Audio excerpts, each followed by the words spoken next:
Power meters are a device that you can fit to a bicycle to measure the power produced by a rider as they're pedaling. And power meters are great. They're an incredibly useful training tool that can help you get fitter and stronger regardless of what level of cyclist you are. You don't have to be a pro to own a power meter. Even a beginner cyclist stands to get a lot stronger and train more effectively by using a power meter. So with that considered, I'm going to explain how you can most benefit from using one. Whether you're a pro training for the Tour de France or you're a complete beginner to cycling and you just want to get stronger and fitter and try and beat your mates and everything in between.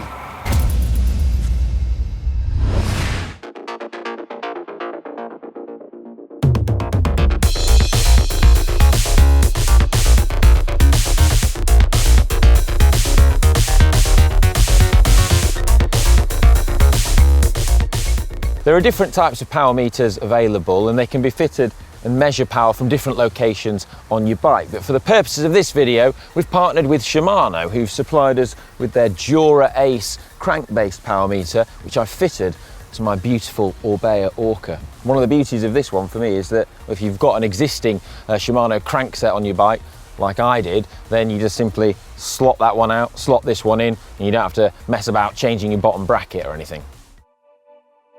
Power meters can also be located on the rear hub, the pedals and the crank spider, and all these different locations have relative advantages and disadvantages, but I'm not going to go into too much detail on that in this video, as that's for another video. First up, I want to explain why power meters are so useful.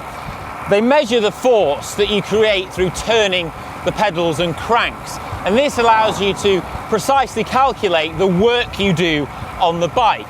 Now, if you compare that to a heart rate monitor, while they are useful, all they can tell you is the response that you do to the work you've done on the bike. And also, heart rate is hugely variable on a whole host of factors. So things like temperature, time of the day, what you've eaten, when you've eaten it, and many other things influence heart rate, meaning that the data is hugely variable and not very quantifiable. A power meter gives you a quantifiable measure of the precise work that you're doing on the bike, and it removes external variables and other factors, so things like the headwind or the tailwind, or whether you're drafting, or the gradient of a road, or even the road surface itself. It's just an absolute precise measure of the work that you're doing and the force that you're pushing through the pedals.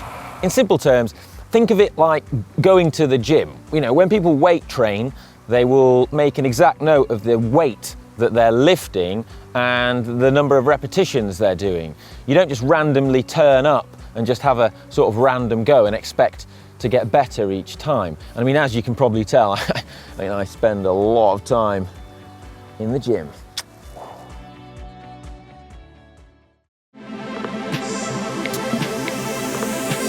If you're new to riding with power, then I'd suggest at first you just fit the power meter and you go and ride and see what it's like.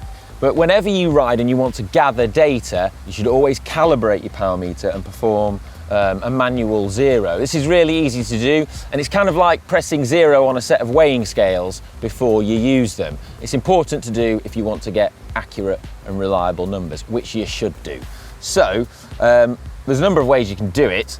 Most common is just through your head unit. It's really easy. You just go through the functions on whichever head unit you have, and you can do it once it's paired with the power meter. But on the Shimano one, it actually has a nice feature. You can just hold down this button. Hold this down and it's green, it turns blue, calibrated, done, easy. Incidentally, power meters usually connect to head units via ANT+ or Bluetooth. I don't really know what they mean, I just know that's what it is and that's what it does. But once you've connected your head unit, then you can customize the data fields on there so that it shows you things that you want to see. Now, various power metrics exist. There's a lot of different ones, but my favorite is just watts 3 seconds, which is the power averaged every 3 seconds. I find this smooths the data out as you're riding just a little bit more than if you have instantaneous kind of 1 second power, which can be a bit more erratic. So that's what I go for. But there's loads of other metrics as well that you can put on. I like to have my total average power somewhere on there as well. And if you've got a power meter like this one, it can measure both legs independently. This is useful because it can tell you if one leg is way more powerful than the other. Chris Froome probably uses this feature right now. But also it can give you more complex metrics such as pedaling efficiency and pedaling dynamics, in addition to left-right balance. But one thing I would say is when you first get a power meter, don't be too stressed about structuring your training straight away. I think the best thing to do initially is fit it and just ride and have a look at the numbers. Keep an eye on them, but get a feel for what certain numbers feel like and how your body responds to certain numbers on certain efforts, on certain climbs of different durations. And it's good if you've got a heart rate monitor as well, because you can see how that is reflected in the power data. The next step is to test yourself so that you can determine some power zones and find out what you're capable of physiologically. Now, you've probably heard the term FTP banded around a lot. It stands for functional threshold power, the power that in theory you can sustain for 1 hour. And a lot of fitness tests focus on this metric, but it is just one facet of physical performance when it comes to cycling. There are loads of other attributes that make for really good cyclists and other things that are also really important. There are lots of different testing protocols out there that you can put yourself through, but we would strongly suggest that you don't do one that just focuses on FTP. Now, we'd suggest you pick one that contains other things such as neuromuscular power, typically a 5-second max test. This is indicative of someone who's a good sprinter if they get a good score here. A 1 minute max test gives you an idea of your anaerobic capacity, and typically very punchy riders who do well in races like the Ardennes Classics have very good 1 minute powers.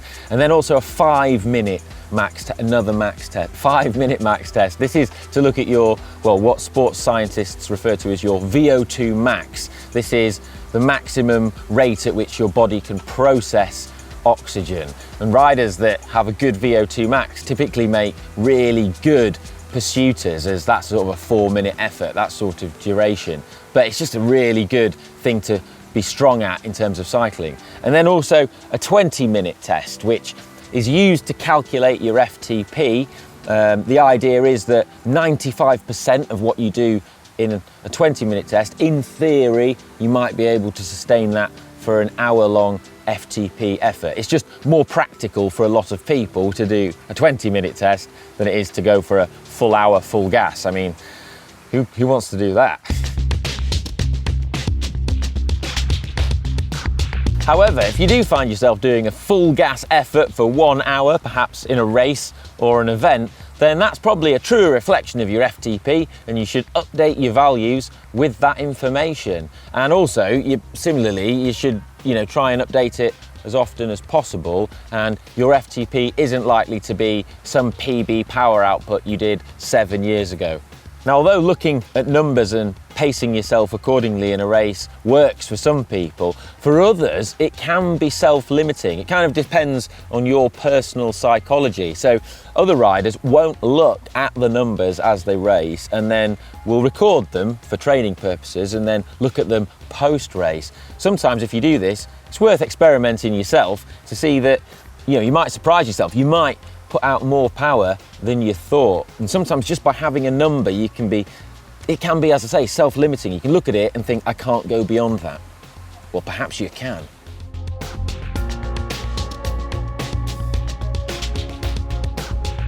Once you have this information, you can identify your relative strengths and weaknesses and then structure your training accordingly to target them.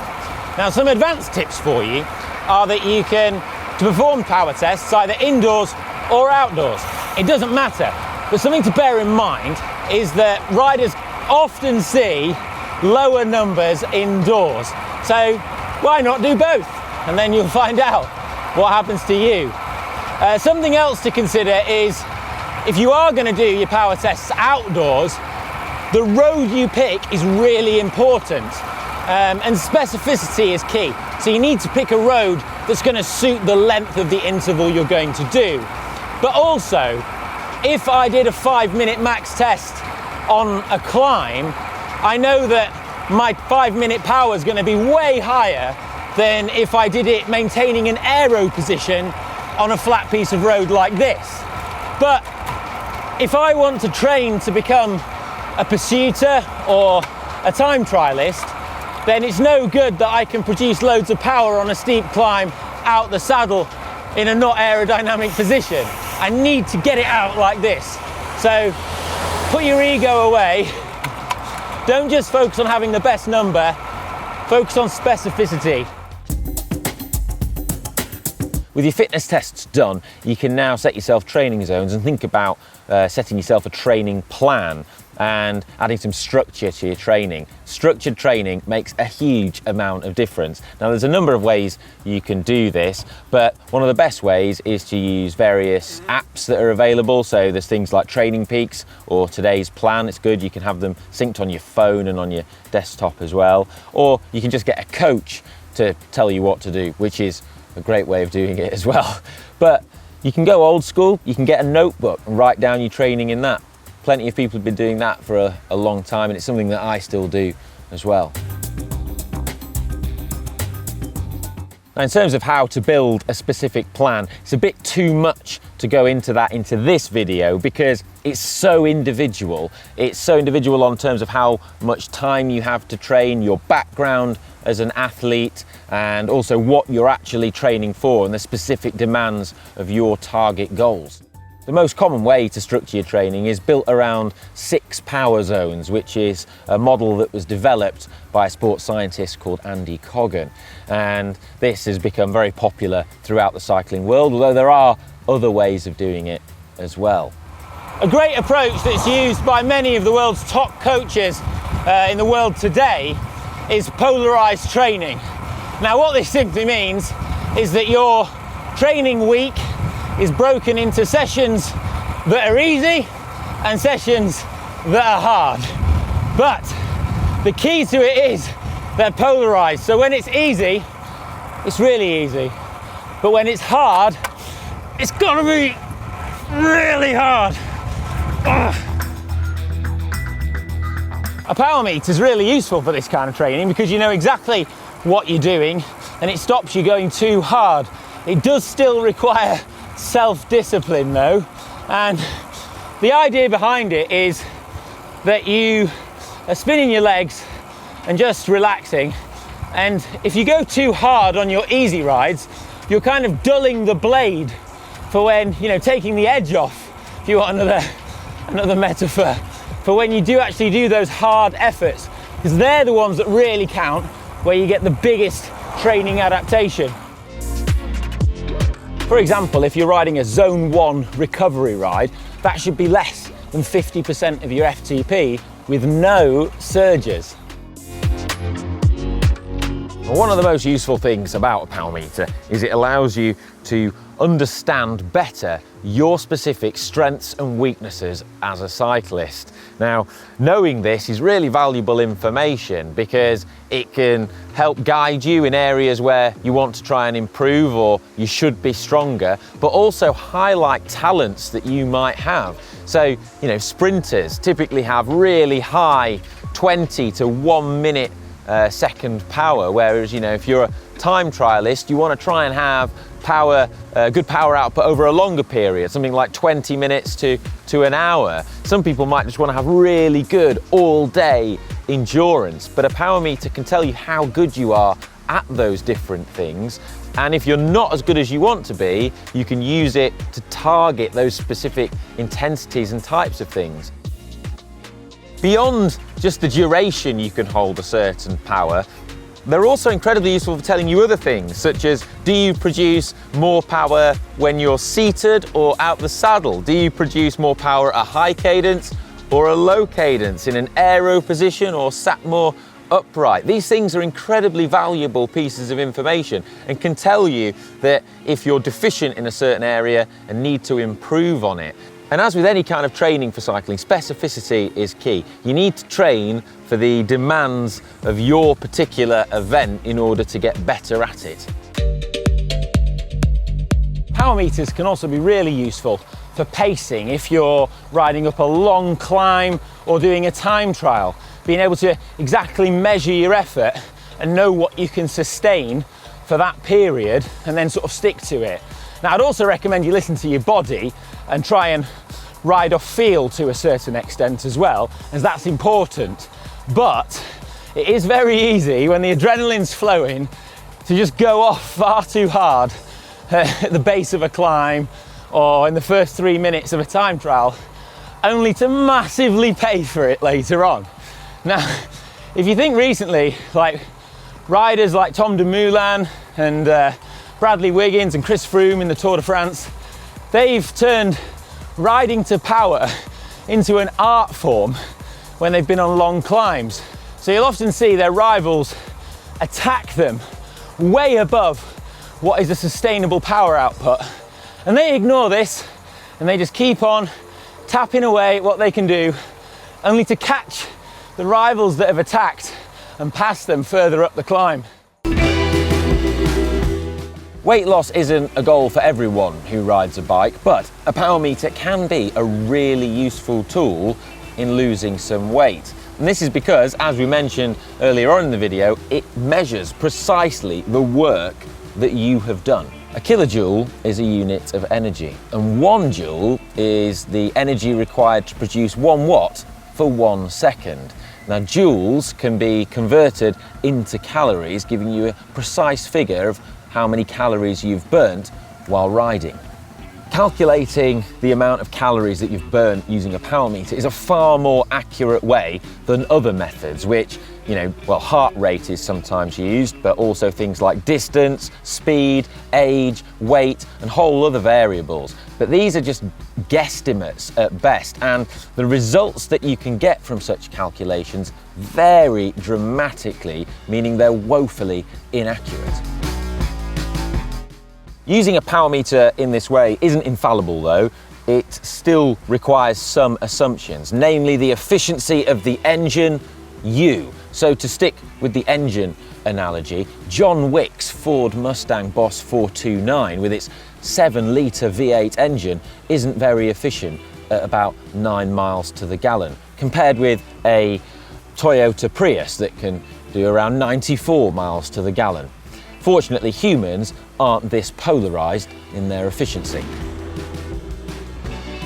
We know this because we've tested lots of humans. Gross metabolic efficiency in humans typically varies between 20 and 25%, although it can change depending on the intensity that you're riding at. Now, it is actually possible to go to a lab and be tested by scientists, and they will tell you exactly what your efficiency is at different power outputs, which is pretty amazing, and a lot of pro athletes will do this. But you don't need to do this. You can make accurate assumptions on your efficiency.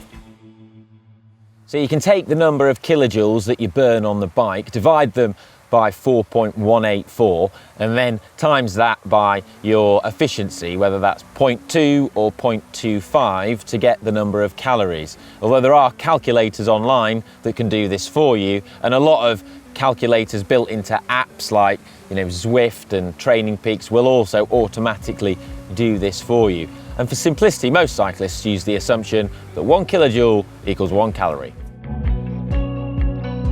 Overall, the take-home message is that if you want to work out calories burned, then a power meter is the best way to do it. It's the most accurate and far more accurate than heart rate. But if you are concerned about your gross metabolic efficiency, then use a calculator that assumes the lowest metabolic efficiency, around 20%. That way, the calculation will always veer on the lower side for your total calories, and you're less likely to eat more than you need.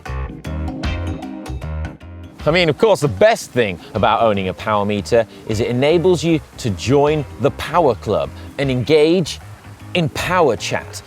All that talk at the cafe stop and on the group ride of power numbers. Your friends are going to be all too happy to hear all about how your FTP has increased by 5 watts. Trust me, all your friends, all your non-cycling friends as well, and your mum are going to be really interested to hear all about your numbers.